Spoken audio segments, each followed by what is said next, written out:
Daur nitrogen. Nitrogen. Nitrogen adalah unsur penting penunjang kehidupan. Nitrogen dapat ditemukan dalam unsur penyusun DNA dan RNA pada makhluk hidup. Nitrogen berfungsi sebagai sumber energi metabolisme sel dalam bentuk ATP atau adenosia trifosfat.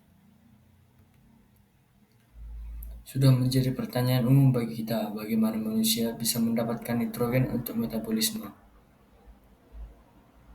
Tentu saja dari makanan yang dikonsumsi oleh manusia, bisa dari tumbuhan maupun dari hewan. Nitrogen banyak terdapat di alam dalam bentuk gas. Faktanya, 78% udara di bumi adalah nitrogen. Gas nitrogen tak dapat masuk ke dalam makhluk hidup secara langsung. Ia harus melewati proses yang disebut verifikasi nitrogen. Berikut adalah verifikasi nitrogen yang terjadi pada akar tumbuhan polong-polongan. Yang pertama, dibantu oleh bakteri rhizobium yang hidup di akar tumbuhan, nitrogen akan diubah menjadi amonia. Kemudian, amonia akan diubah menjadi nitrit dan nitrat oleh bakteri nitrifikasi. Pada bentuk ini, akhirnya akar dapat menyerap nitrogen. Tidak hanya dari tumbuhan saja, perubahan gas nitrogen menjadi molekul nitrat juga dapat dibantu oleh petir. Nitrat akan diubah menjadi protein, dan setelah itu nitrat akan diubah menjadi protein tumbuhan. Tumbuhan akan dikonsumsi oleh hewan atau manusia, lalu hewan akan dikonsumsi oleh manusia, dan seperti itu akan terus-menerus terjadi. Kemudian dibantu oleh dekomposer seperti jamur dan bakteri, sisa-sisa dari metabolisme makhluk hidup akan dikembalikan ke tanah dalam bentuk amonia oleh bakteri nitrifikasi. Amonia akan diubah menjadi gas nitrogen dan dilepaskan kembali ke atmosfer sehingga kadar nitrogen di udara selalu tetap. Halo semuanya, hari ini saya akan menjelaskan apa itu daur biogeokimia karbon. Daur biogeokimia karbon merupakan siklus biogeokimia yang sudah ada di bumi sejak jutaan tahun. Biogeokimia sendiri adalah suatu pertukaran atau terjadinya perubahan yang berlangsung terus-menerus antara komponen abiotik dengan komponen biotik. Contoh komponen abiotik itu seperti cahaya matahari, air, tanah. Sedangkan komponen biotik itu mencakup makhluk hidup seperti manusia, hewan, dan tumbuhan. Seperti yang kita lihat, ini adalah gambar dari siklus biogeokimia karbon. Yang pertama mungkin kita akan lihat yaitu batu bara dan minyak yang digunakan di pabrik, lalu akan menjadi karbon dioksida di atmosfer, dan tumbuhan mungkin akan menyerap karbon dioksida tersebut dan mungkin akan menularkannya ke hewan dan akan menjadi bakteri dan juga menjadi karbon dioksida lagi. Dan jika tidak ada hewan, mungkin tumbuhan tersebut akan menjadi bakteri dan akan menjadi karbon dioksida lagi. Itu saja penjelasan saya. Terima kasih.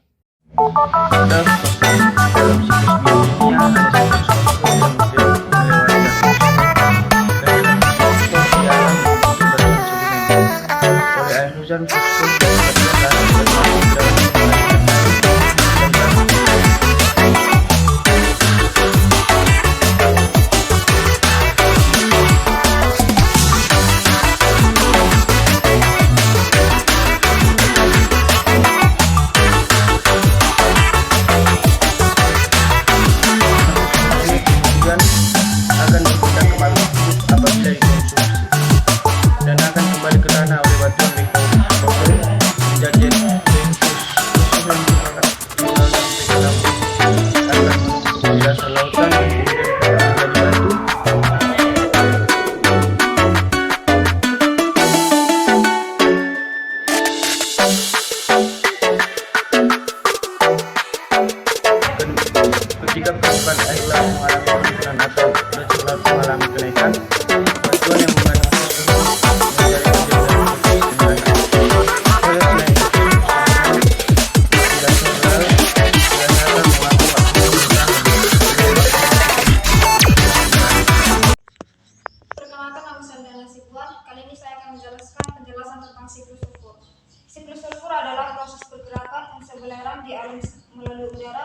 tanah, air, dan makhluk hidup.